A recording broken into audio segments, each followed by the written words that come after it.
আজকে আমরা আলোচনা করব রাজ্যে আবারও রূপশ্রী প্রকল্পের অধীন কর্মী নিয়োগের বিজ্ঞপ্তি প্রকাশিত হয়েছে। রাজ্যের কোন জেলায় নিয়োগ করানো হচ্ছে এবং কোন পদে নিয়োগ করানো হচ্ছে, যোগ্যতা কি চাওয়া হয়েছে, বিস্তারিত বিষয়গুলো দেখে নিব। এই জন্য অবশ্যই ভিডিওটি শেষ পর্যন্ত দেখবেন। আমাদের চ্যানেলে নতুন হয়ে থাকলে চ্যানেলটিকে অবশ্যই সাবস্ক্রাইব করে আমাদের সঙ্গে থাকবেন, পরবর্তীতে চাকরি সংক্রান্ত লেটেস্ট আপডেটগুলো সবার আগে পাওয়ার জন্য। চলুন এবার আমরা নিয়োগের বিস্তারিত বিষয়গুলো নিয়োগ নোটিশ থেকে দেখে নিব।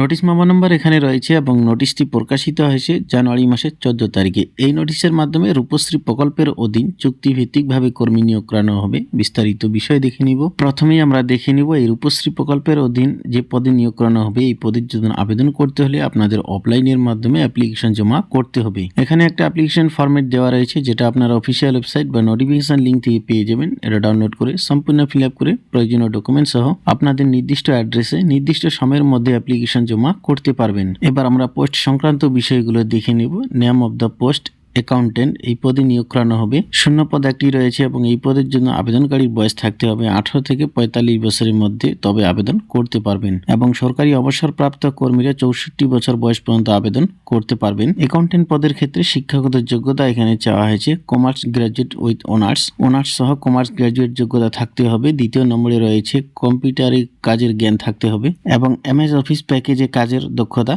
থাকতে হবে। 3 নম্বরে রয়েছে স্প্রেডশিট, টেলি এবং প্রেজেন্টেশন প্যাকেজে কাজের জ্ঞান থাকতে হবে। 4 নম্বরে রয়েছে মিনিমাম 3 বছরের কাজের অভিজ্ঞতা থাকতে হবে সরকারি অথবা বেসরকারি সংস্থায়। জব রেসপন্সিবিলিটিগুলো দেখে নেবেন এবং এই পদের জন্য বেতন দেওয়া হবে 15,000 টাকা পার মান্থ হিসাবে। ট্রেনার অফ সার্ভিস রয়েছে 1 বছরের চুক্তিতে এই পদে কর্মী নিয়োগ করানো হবে এবং সিলেকশন প্রসেসগুলো এখানে দেওয়া রয়েছে, অবশ্যই আপনারা দেখে নেবেন। সাথে নিয়োগ সংক্রান্ত অন্যান্য বিষয়গুলো অবশ্যই আপনারা নিয়োগ নোটিশ ডাউনলোড করে ভালো করে দেখে নেবেন। নিয়োগ নোটিশের লিঙ্ক ডেসক্রিপশনে দেওয়া রয়েছে, সেখান থেকে নোটিফিকেশন ডাউনলোড করে ভালো করে দেখে বুঝে তারপরে এই পদের জন্য আবেদন করবেন। অ্যাপ্লিকেশন জমা নেওয়া অলরেডি শুরু হয়ে গেছে এবং অ্যাপ্লিকেশন জমা করতে পারবেন বা লাস্ট ডেট রয়েছে 30শে জানুয়ারি পর্যন্ত জমা করতে পারবেন। অ্যাপ্লিকেশন দুটি মাধ্যমে জমা করানো যাবে, বাই পোস্ট অথবা সরাসরি ড্রপ বক্সে অ্যাপ্লিকেশন জমা করতে পারবেন। অ্যাপ্লিকেশন জমা করতে হবে এই অ্যাড্রেসে, DPMU Rupashree section, 2nd floor, district magistrate office Jalpaiguri, অথবা the office of sub divisional officer Mal and Dhupguri. এই দুটি অ্যাড্রেসে আপনারা অ্যাপ্লিকেশন জমা করতে পারবেন 30শে জানুয়ারি পর্যন্ত।